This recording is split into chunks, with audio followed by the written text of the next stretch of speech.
તો આ તરફ ગાંધીનગરના ડભોડિયા હનુમાનજી મંદિરે હનુમાન જયંતિ મહોત્સવની ભવ્ય તૈયારીઓ શરૂ થઈ ગઈ છે।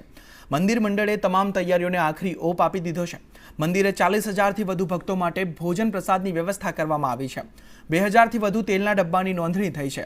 આ તેલથી હનુમાનજી દાદાનો મહારુદ્રાભિષેક કરવામાં આવશે। આ વર્ષે તેલ ચડાવવાનો નવો રેકોર્ડ સર્જાશે તેવી સંભાવના છે। અંદાજે 5 લાખથી વધુ ભક્તોની ભીડને ધ્યાનમાં રાખીને પોલીસનો પણ ચુસ્ત બંદોબસ્ત ગોઠવવામાં આવશે। બપોરે 12 વાગ્યાની મહાઆરતી સમયે મંદિર ઉપર પુષ્પ વર્ષા થશે। આ માટે હેલિપેડ તૈયાર કરવામાં આવ્યું છે।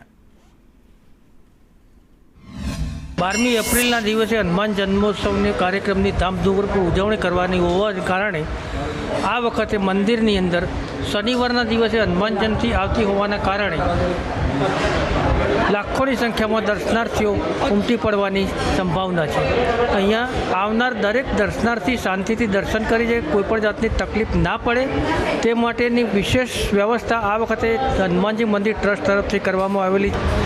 દર વર્ષની જેમ આ વખતે પણ ડભોડિયા હનુમાનજી મંદિર ટ્રસ્ટ વતી હનુમાન જયંતિના આ પ્રસંગ રૂપે હેલિકોપ્ટર દ્વારા પુષ્પ વરસાદ કરવામાં આવશે। બીજું વિશેષ તો એ છે કે અહીંયા સવારે 5 વાગ્યાથી જે મહારુદ્ર યજ્ઞ ચાલુ થશે, સવારે 8:15 કલાકે પૂરો થશે। 9 વાગે 1111 તેલના ડબ્બાનો અભિષેક કરતા હોઈએ છીએ દર વર્ષે, પણ આ વખતે રેકોર્ડ બ્રેક છે કે 2200-2300 ડબ્બા એમ કે દર્શનાર્થીઓ દ્વારા અભિષેક કરવા માટે નોંધાવવામાં આવે છે।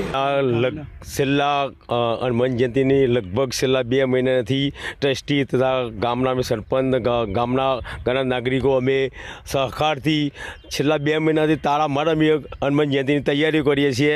અને અત્યારે હાલ અમે હેલિપેડ જે તૈયાર કરીશું હનુમાનજી મંદિર ટ્રસ્ટ, ત્યાં અમે ઊભા છીએ અને એની હેલિકોપ્ટર દ્વારા ગામમાં શોભાયાત્રામાં પુષ્પ વર્ષા કરી અને ગામનું અમે શોભા વધારીશું એવી